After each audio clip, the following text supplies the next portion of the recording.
So good morning. We will continue our discussion from the previous class. We have just started talking about steam turbines, okay, which is one of the major components of this course, power plant engineering. So what we had discussed was that in actual steam turbines, the conversion of energy, that is the input to the steam turbine is the high enthalpy steam which comes from the steam generator. High enthalpy because it is at high pressure and high temperature. So it is converted to shaft work in two steps. One is that it is at first expanded in a nozzle to increase its kinetic energy. So some of the enthalpy is converted to kinetic energy, and then in the second stage the high kinetic energy is converted to work by impinging the fluid into a set of blades, which then rotate and accordingly rotate the shaft, and the shaft rotation is coupled to a generator which is rotated to generate energy. Can you see the screen? Yes, sir. Okay.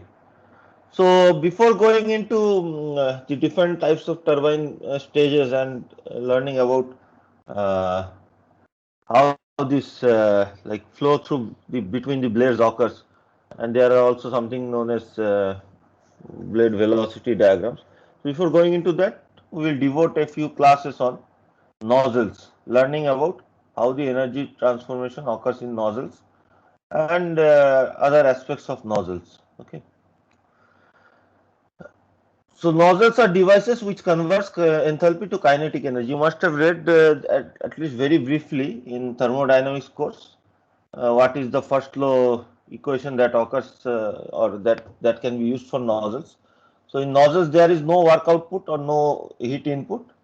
The only energy transfer that occurs is that there is I will come to that. Okay, enthalpy of the fluid at the entrance and some kinetic energy, and at the exit also there is enthalpy of the fluid and some kinetic energy. So whatever is the change in kinetic energy, that is equal to the change in enthalpy.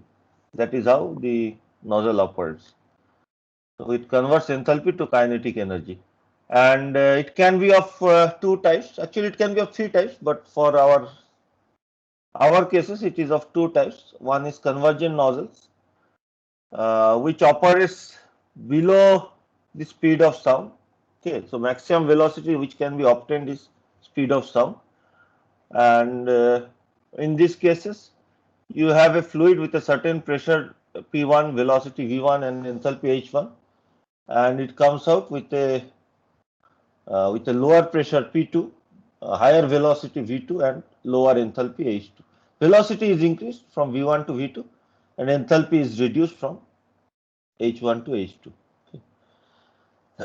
Similarly, if you want to expand a fluid to a supersonic velocity, you need something which is known as a convergent divergent nozzle or CD nozzle. Okay. So what happens is that in the convergent portion of the nozzle, the cross-sectional area decreases and the flow is accelerated until it reaches a speed of sound. Okay, Mach number 1. Speed of sound means Mach number 1. M equal to 1 is Mach number 1. Okay. So this portion is where the area is minimum is known as the throat.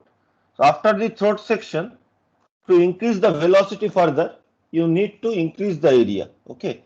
So the behavior is counterintuitive after at the supersonic region. In supersonic flow,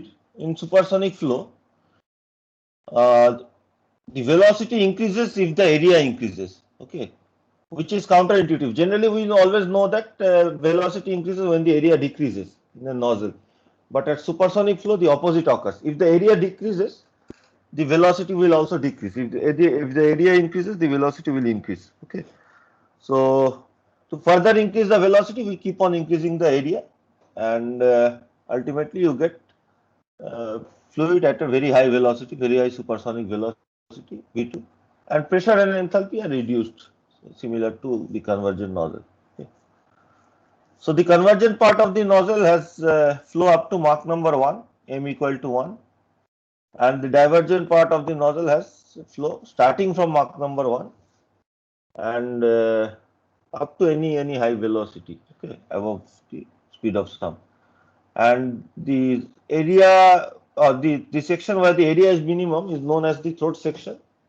There the Mach number is equal to 1. Okay, always at the throat section the Mach number is equal to 1. So as we have discussed, for nozzles, velocity increases in the nozzle, enthalpy and pressure decreases across the nozzle. Okay. So before studying more about nozzles, you are free to ask questions. Okay, anytime if you feel any confusion, let me know. Before going into further details of nozzles, let us quickly have a revision of what are stagnation properties, because for studying nozzles, we need to know about stagnation properties. So starting with enthalpy, okay, so stagnation enthalpy is defined in this way. Stagnation enthalpy is also known as total enthalpy. Stagnation properties are also known as like stagnation pressure is known as total pressure. Stagnation temperature is known as total temperature, like this. Okay. So stagnation or total enthalpy can be written as the sum of static enthalpy. Static enthalpy is the normal enthalpy that we know, H, and kinetic energy. Okay. So per unit mass of fluid, the kinetic energy is V square by 2. So static enthalpy is H. So the total enthalpy or stagnation enthalpy is H plus V square by 2. Okay. It is the sum of static enthalpy and kinetic energy. If we ignore the potential energy, which is negligible, so potential energy changes are negligible, okay, for along the length of a nozzle. Stagnation enthalpy H0 is the total energy of a fluid per unit mass. So fluid is carrying a certain energy, right? It is carrying a certain energy due to its temperature and pressure, which we can equate to the static enthalpy. Plus, it is also carrying certain energy due to its velocity, which we can equate to kinetic energy. So the total energy in a fluid is the summation of static energy, static enthalpy plus the kinetic energy. So which can be written as the stagnation enthalpy. So for a nozzle, we can write the first law as this. So there is no heat transfer or work transfer, and the potential energy changes are negligible. So for the steady state steady flow process occurring in a nozzle, the first row can be written in terms of static enthalpy and kinetic energy as H plus V1, H1 plus V1 square by 2, which is the energy at the inlet, is equal to H2 plus V2 square by 2. Or the stagnation enthalpy at the inlet, H01. So stagnation enthalpy we write in using this subscript 0. Okay. So H01. So stagnation enthalpy at 1 is written as H01, and at 2 it is written as H02. Okay. So H01 is equal to H02. Or in a nozzle, the stagnation enthalpy remains constant. There is no variation of stagnation enthalpy in a nozzle. Okay. The fluid energy remains constant over the length of the nozzle. So we can also write like this, that the stagnation enthalpy remains constant in a nozzle. So now if V2 is equal to 0, say for some case V2 is equal to 0, okay, not for the nozzle. For nozzle V2 will obviously be higher than V1, but if V2 is 0 in a fluid, H02 is equal to H2. Okay. If V2 becomes equal to 0, from first law we see that H02 is equal to H2 is equal to H1 plus V1 square by 2. Okay. It means that H0 is the enthalpy of a fluid when it is brought to rest adiabatically. Okay. If you bring a fluid, if there is a fluid which is flowing with a certain velocity, so it is flowing with a certain velocity in a cylinder, and then there is a blockage and the fluid is brought to rest adiabatically in front of the blockage. Okay. So the enthalpy of this fluid when it is brought to rest, when it is brought to zero velocity, is equal to the stagnation enthalpy, or it can also be defined as the stagnation enthalpy. Okay. Similarly, the pressure of the fluid, if the fluid is brought to rest adiabatically, is known as stagnation pressure. So in general, the fluid is flowing with a certain velocity, it has a certain pressure P1. Okay. and velocity v1. So if it is brought to rest adiabatically, its pressure becomes equal to P01, which is known as the stagnation pressure. And all the properties of fluid as stagnation state are known as stagnation properties, such as stagnation enthalpy, stagnation pressure, stagnation temperature, stagnation density, like this. Okay. Let us define the other properties. Enthalpy, is it clear to everyone? How the enthalpy is defined? Stagnation enthalpy is H plus V square by 2. At any point, say 1, H01 is H1 plus V1 square by 2. Okay. It is the total energy of a fluid which is flowing at a certain velocity. So from the definition of stagnation enthalpy, we can derive the relation for stagnation temperature. So H0 is equal to H plus V square by 2. If we write in terms of Cp with some reference state, we can write this as Cp T0 is equal to Cpt plus V square by 2, or T0 is equal to T plus V square by 2 Cp. This T0 is known as stagnation temperature, okay, and the T is known as static temperature. The V square by 2 Cp, which is the contribution of the kinetic energy, this V square by 2 Cp is known as dynamic temperature. So when a fluid is flowing, it has a certain static temperature. It is the temperature which you can normally measure. Okay.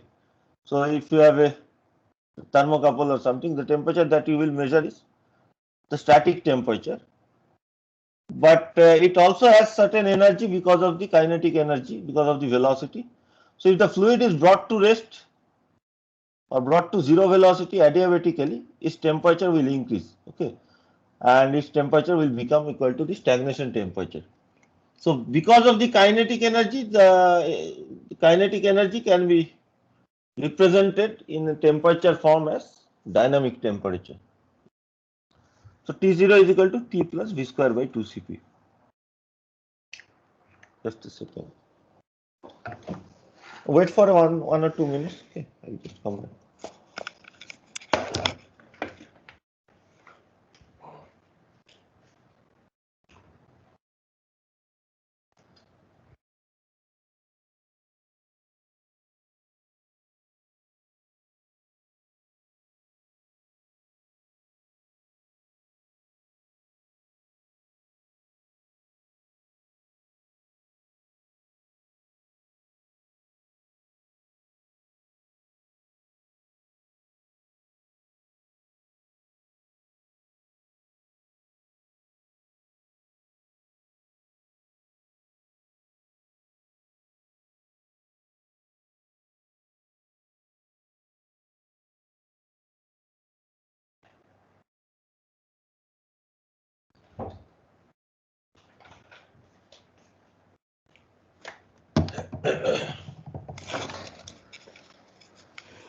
Okay, I'm back.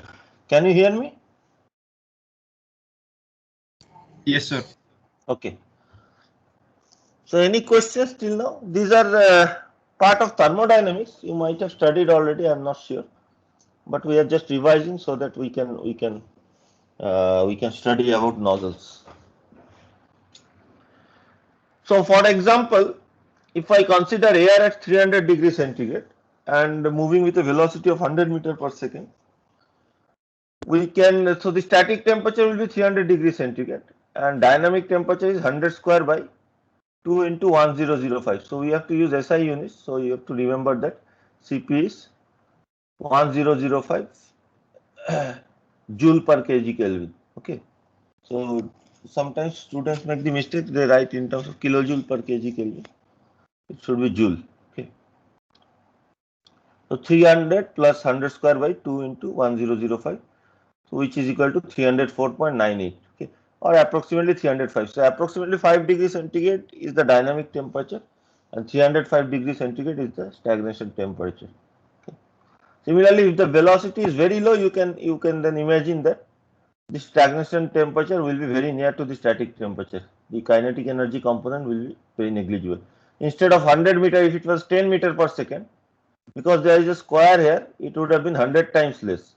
So instead of 305, it would have been 300.05. Okay. So depends strongly on the velocity. If it is 1000 meter per second, you can imagine that it will be a very large component. So the dynamic temperature will be 500 degrees centigrade approximately. So the total temperature or stagnation temperature will be 800 degrees centigrade. Okay. So because in nozzles we have very high fluid velocities, this dynamic temperature and the stagnation temperatures become very important. Similarly, stagnation pressure can also be defined or also be obtained. Stagnation pressure is the pressure of a fluid brought to rest isentropically. Okay. And so there is a distinction here. Okay. So previously I was saying that brought to rest adiabatically. For enthalpy and for temperature, we can define the stagnation properties as properties of the fluid which is brought to rest adiabatically. Okay. So when we mean adiabatically, we mean that there is no heat loss. Okay. It need not be isentropic if it is brought to rest adiabatically. There can be isentropic frictional losses. Still, the stagnation temperature and stagnation enthalpy will remain same, because whatever are the frictional losses, they themselves manifest as temperature. So ultimately, the temperature. So whatever energy is lost from the fluid due to friction, they are they become part of the temperature itself. So there is no loss of temperature, stagnation temperature or stagnation enthalpy. But that is not the case with pressure. Okay. For pressure, what happens is that if the process is not isentropic and if you reduce the velocity, I will show you this diagram in a minute. If you reduce the velocity to zero, non-isentropically, you will reach a lower pressure because of frictional losses. If you reduce the velocity to zero isentropically, you will reach a higher pressure because there are no frictional losses. So for pressure, it is defined as the pressure of a fluid which is brought to rest isentropically, okay? And it can be defined in terms of static and stagnation temperatures as shown here. P0 by P is equal to T0 by T to the power gamma by gamma minus 1. This is the isentropic relation for ideal gas. Okay. So assuming that the gas is ideal gas and gamma is Cp by Cv, we can write P0 by P is equal to T0 by T to the power gamma by gamma minus 1, because this is an isentropic. We are assuming that this is an isentropic process. So if you know the static pressure and you know the static and stagnation temperature, which can be easily known if you know the velocity and static temperature, so we can find out the stagnation pressure, okay, from this. So what I was explaining is that, say you have a fluid with static pressure P, okay, as shown by this, by the point on the lower blue line. Okay, lower blue line is the constant pressure line for pressure P. Okay, and we have a fluid at temperature T here, and velocity v square by velocity v. Okay, at this point, at the bottom point. So corresponding stagnation temperature will be T0, which is equal to T plus v square by 2 Cp. Okay, so corresponding stagnation temperature is shown as T0, and it is equal to the temperature which is shown by the blue dashed line. Okay, so if the fluid is brought to rest isentropically, the process will be isentropic, means that we will have a vertical line. Okay, entropy remains constant and we will have a vertical line in the TS diagram. So the T0 line will meet the constant pressure line P0. Okay, or the T0 line where the exact point P0 occurs is just above the point where the temperature T was there. Okay, vertically above the point, and it will be at some pressure P0. Okay, so the distance between these two lines is given by T0 minus T, which is equal to V square by 2 Cp. Okay, and the corresponding stagnation pressure is P0, which is the constant pressure line passing through this point T0. Okay. If the process is non-isentropic, if it is just an adiabatic process, the stagnation temperature still remains as T0, but the process becomes non-isentropic, so it deviates from the vertical line towards the right hand side. Entropy increases because of frictional losses, so it deviates towards the right hand side and it will reach the temperature T0 At some lower pressure, as you can see here, at some lower pressure P dash, it reaches the temperature T0. So the stagnation pressure in this case, okay, this cannot be called a stagnation pressure because you have not brought the pressure to we have not brought the fluid to zero velocity isentropically, but the pressure in this case even at zero velocity, the pressure in this case will be equal to P dash, which is lower than P0, okay, as you can see from this diagram. So at the same temperature, the pressure is lower, which is equal to P dash, which is lower than P0. Okay. So this is the difference between this, say, the stagnation pressure P0 and any other pressure P dash when the fluid is not brought to rest isentropically, when it is only brought to rest adiabatically. Is there any confusion here? Should I repeat or is it clear?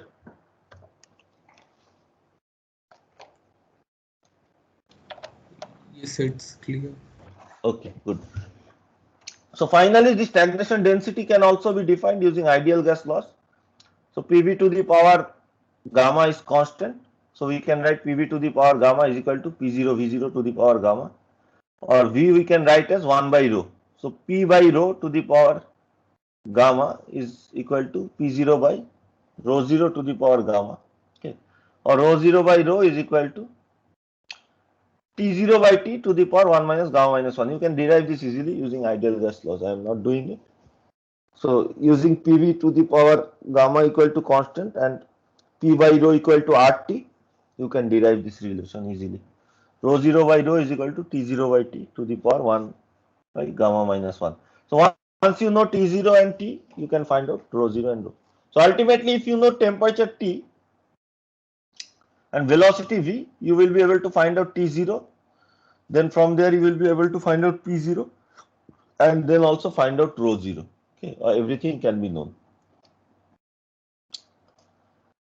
So now let us come back to, before going to nozzle again, another important aspect we have to study, which is the speed of sound in a fluid. Okay, it bears a very important role in our calculations of nozzles.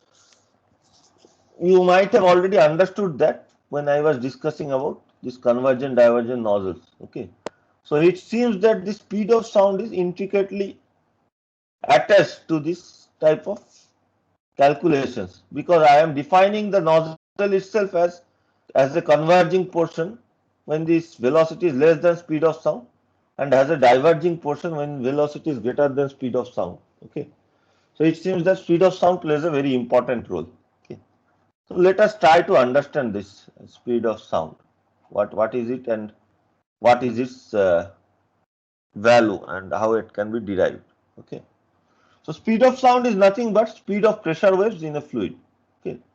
So let us consider an experiment to study about speed of sound. Say you have a long tube. Okay, you have a long tube pipe. Okay, you have a very long pipe which contains some fluid in it. Okay, it can be water or it can be air. For understanding easily, let us consider that it is water for now. Okay, actual cases this will be air because we will be using ideal gas laws. But at this moment, let us consider that there is a long pipe which contains water. Okay. Now, if you start pushing the water, so the water is enclosed by a piston in one side. If you start pushing the piston on the water, okay, from that side, will the other side of the fluid, okay, other side of the pipe, immediately start flowing out? The fluid in the other side, will it immediately start flowing out, or will it take certain amount of time for the flow to occur? Let us rephrase this question in a different way. I will come back to this. Let us rephrase it in a different way. Say you have a very long pipe, 100 km long, okay, and there are no frictional losses. We are assuming that theoretically it is a smooth pipe, there are no frictional losses. Now this 100 km long pipe is connected to a very large tank on one side and it is connected to a tap on the other side. Okay. Now I open the tap, okay, on the other side. will the fluid immediately start flowing? So there are two questions now. Will the fluid immediately start flowing out from the side of the tap? Okay. And will the fluid immediately start flowing in from the tank to the pipe? What do you think? It will take some time. If I open the tap, will the flow immediately start flowing out of the tap from that side?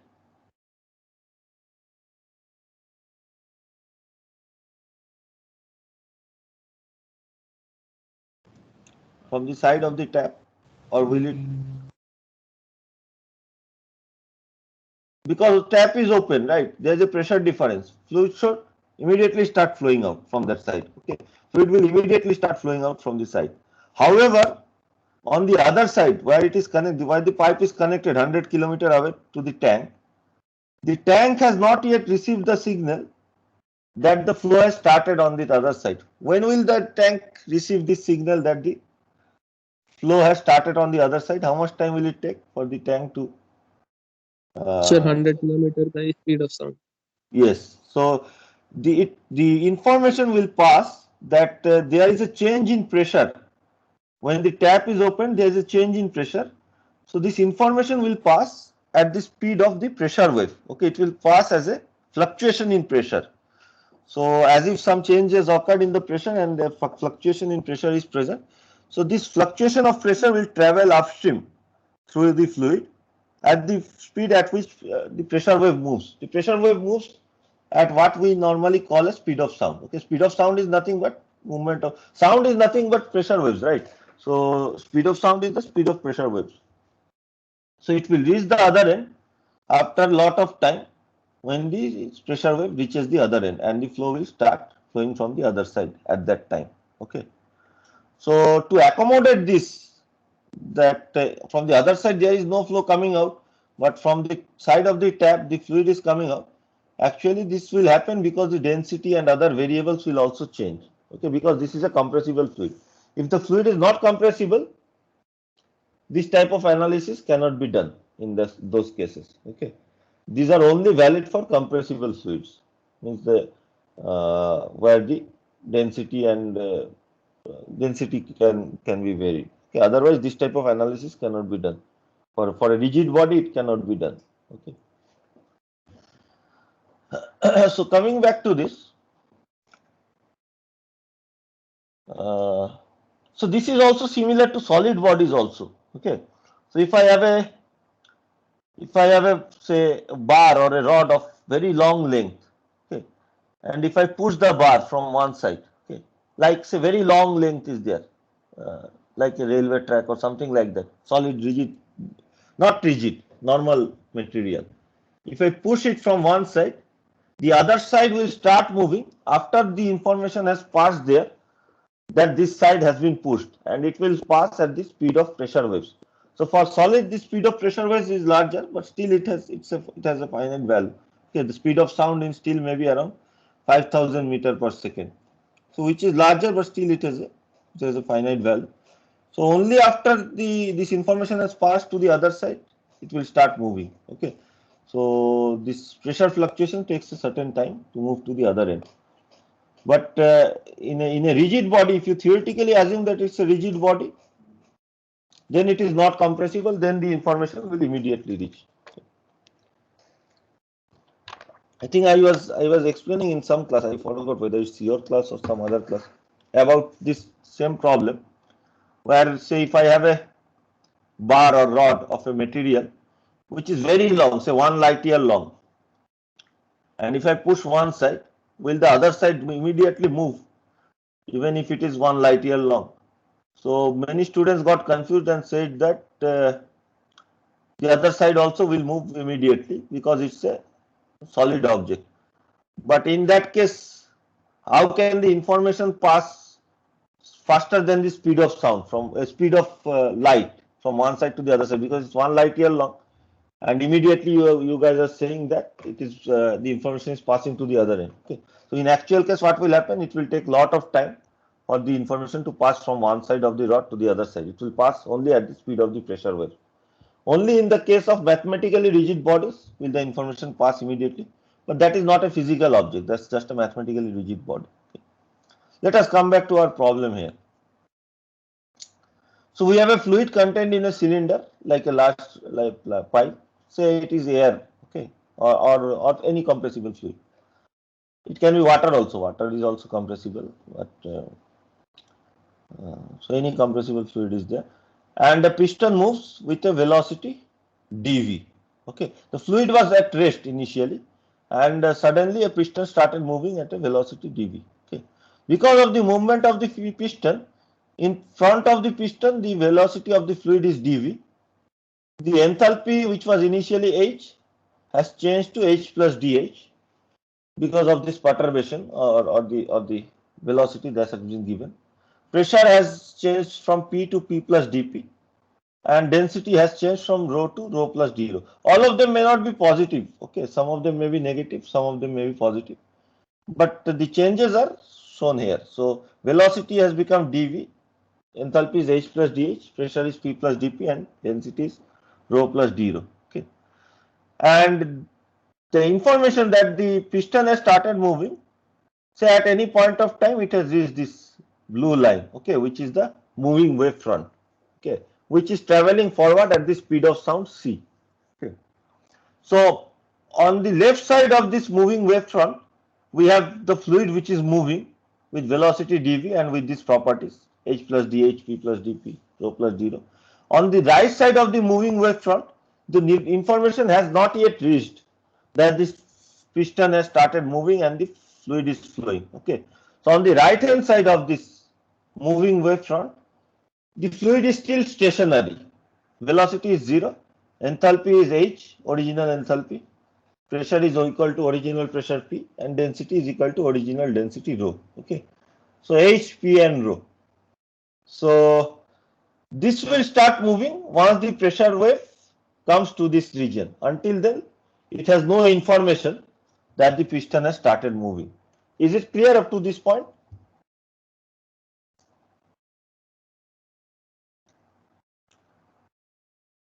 Okay, I am assuming that this is clear. So now what is the velocity profile in this tube? So up to this point, up to the moving front, the velocity is equal to dv, and after the moving front, the velocity is equal to 0. Okay, because the moving front moves forward at velocity at speed of sound, this velocity will keep on increasing to dv in subsequent time. Okay.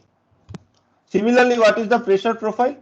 So up to the pressure moving wave front, the pressure is equal to P plus dP, and further away from the moving wave front on the right hand side, the pressure is still remaining as the original pressure P. Okay, the pressure fluctuation has not yet reached there. It will reach only when the moving front reaches there. Okay.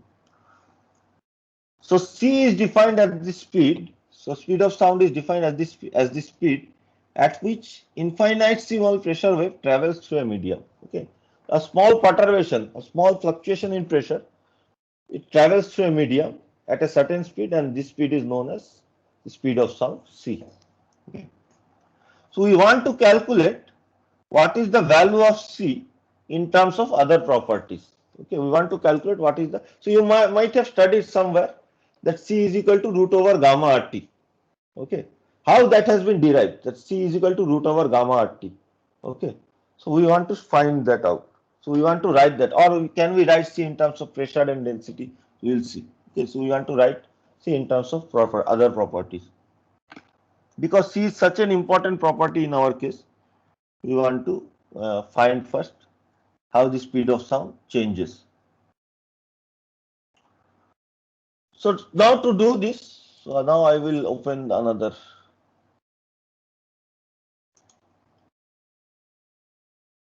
tab side by side.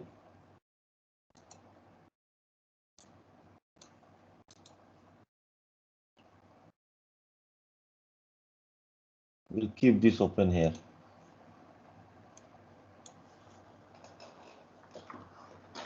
Just for the diagram. Okay. So for solving this, okay, we will assume that we have a moving reference front where the control volume moves with the wave front at speed c. Okay. So the control volume looks like this. There is a control volume shown by the blue dashed line, and the control volume itself is moving forward at the speed of sound c. Okay. So observer, say you are the observer, you are sitting in this control volume. So from your viewpoint, you are moving with the moving wavefront. So from your viewpoint, the wavefront is not moving at all. What you will be seeing from this moving control volume, you will see that the fluid is coming with a velocity c from the right hand side, and it goes out with a velocity c minus dv from the left hand side. Okay. So from the point of view of the moving control volume, the velocity on the right hand side, incoming velocity is c, and the outgoing velocity is c minus dv. Also the incoming properties are h, p and rho, and outgoing properties are h plus dh, p plus dp and rho plus d rho. Okay. And the wavefront is static from your viewpoint, because you are moving yourself, moving with the wavefront. Okay. So from this moving, for this moving wavefront also we can use all our thermodynamic laws. Okay. So for this moving observer, this is a steady state, steady flow process. Okay. For a normal observer looking from outside, this is not a steady state process, because there is change that is occurring with time. Okay. Change in the fluid, the wavefront is moving. But from the point of view of this moving observer, this is a steady state, steady flow process. Always the velocity of the incoming fluid is c, and always the outgoing fluid goes out at c minus dv, and the incoming and outgoing properties also remain constant with time. So it's a steady state, steady flow process. So using continuity equation, we can write the mass flow rate at the right hand side is equal to the mass flow rate at the left hand side. It's a 1D control volume. Okay. So there is no top and bottom. Although I am showing it like this, it's just a 1D flow. The flow is only in the x direction. Excuse me for a second again.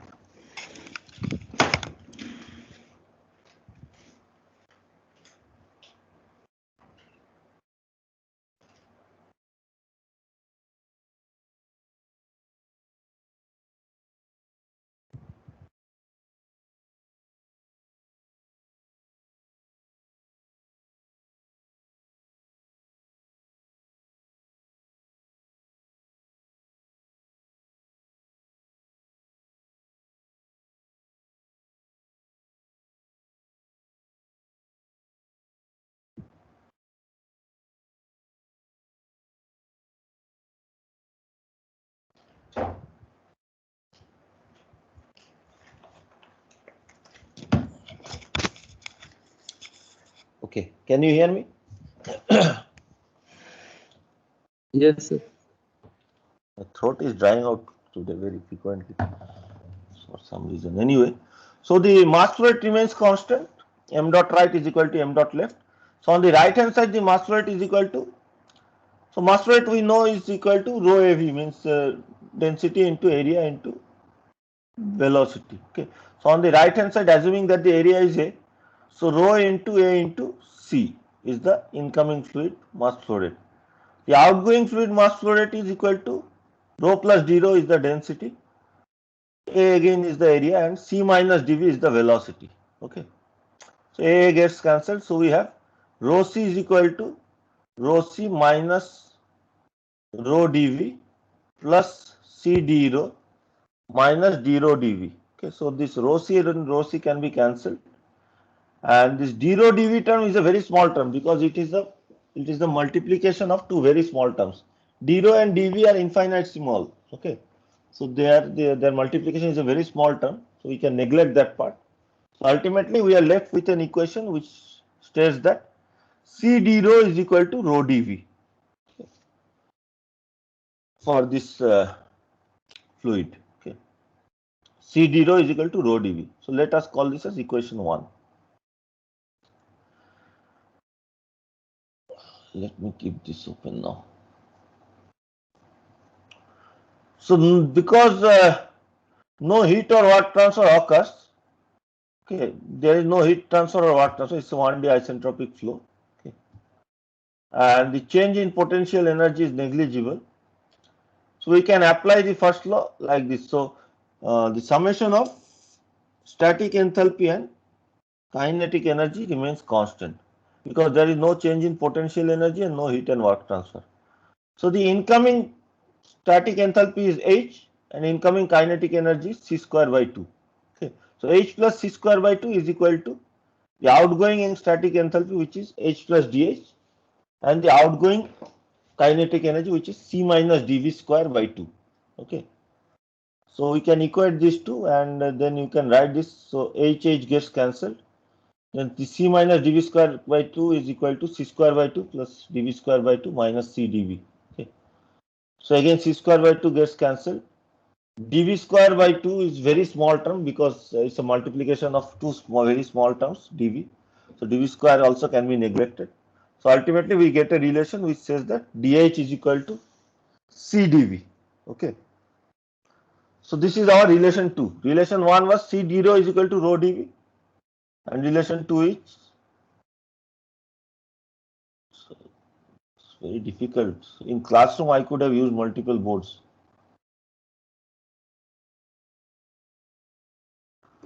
So second relation is dH is equal to C dV. Okay. So now we will find another relation. So we will use finally all this relation to derive the expression, but we will find another relation from the TDS relations. TDS relations you have read in thermodynamics definitely. Okay, there are two TDS relations. One states that TDS is equal to du plus PdV, and the other states that TDS is equal to dH minus VdP. Okay, they relate the entropy to the enthalpy. So using the TDS relation, we can write TDS relation as TDS is equal to dH minus VdP. Okay, because our flow is isentropic, we are considering a 1D isentropic flow. Okay, ds is equal to 0. So TDS equal to 0. So we are left with dH is equal to VdP. V can be written as 1 by rho. V is specific volume, which is inverse of density. So V can be written as 1 by rho. So we can write dH is equal to dP by rho. This is our equation 3. Okay. So from equation 1, 2 and 3, so first you can replace this equation 2, the dH by dP by rho. Okay. So you will have an equation where we have dP by rho is equal to C dV. Okay. Then in the first equation, you can replace the rho from the second expression that we obtained. So dP by rho equal to C dV. So from there we will obtain an expression for rho in terms of dP and dV. So you can use that expression to replace the rho here. Okay. So ultimately if you do this, you will find that the expression, I have not shown the steps here, but it's very easy, algebraic calculation only, that C dV is equal to dV by C d rho into dP. Okay. The dH gets eliminated and the rho gets eliminated. So eliminating dH and rho, you get C dV is equal to dV by C d rho dP. dV dV gets cancelled, so you are left with C square is equal to dP d rho. Okay.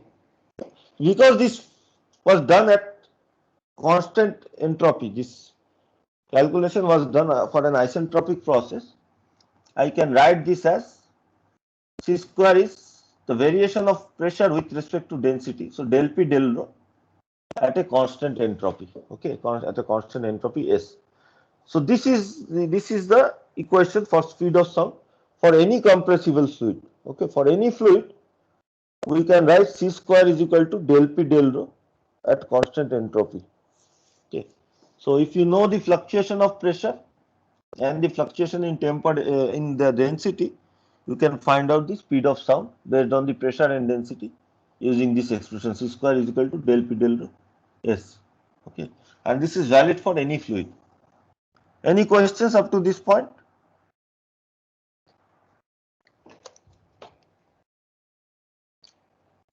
No, sir. Okay. So now we will assume that the fluid is an ideal gas. So remember that up to this point we have not assumed that the flow is ideal gas. We have not used any ideal gas equations up to this point. So nowhere we have used ideal gas equation. So that's why I am saying that it is valid for any fluid. But from now onward, whatever we discuss is valid for only ideal gases, because we will be using ideal gas law. So for an ideal gas, PV to the power gamma is equal to constant for an isentropic process. Okay. So say this constant is equal to B. Okay. So V to the power gamma can also be written as 1 by rho to the power gamma, because V is 1 by rho. So P by rho to the power gamma equal to B. Okay. If I take a log of both sides, we can write this as log of P minus gamma into log of rho is equal to log of B. And if you differentiate both sides, you will get, so log of P differentiation of that is dP by P. Okay. So this can be, so if you differentiate both sides, you will get dP by P minus gamma into d rho by rho is equal to 0, because log of B is a constant. So derivative of that is 0. Or I can, because this is for an isentropic process, or I can write this as dP by d rho. If I take the d rho to the other side, dP by d rho is equal to gamma into P by rho. Okay. And this is valid for an isentropic process because our calculation was done for an isentropic process. So dP by d rho at constant entropy is equal to gamma into P by rho. Okay. So this dP by d rho we can now replace by gamma into P by rho. Okay. So C square is equal to gamma into P by rho. This is only valid for ideal gas.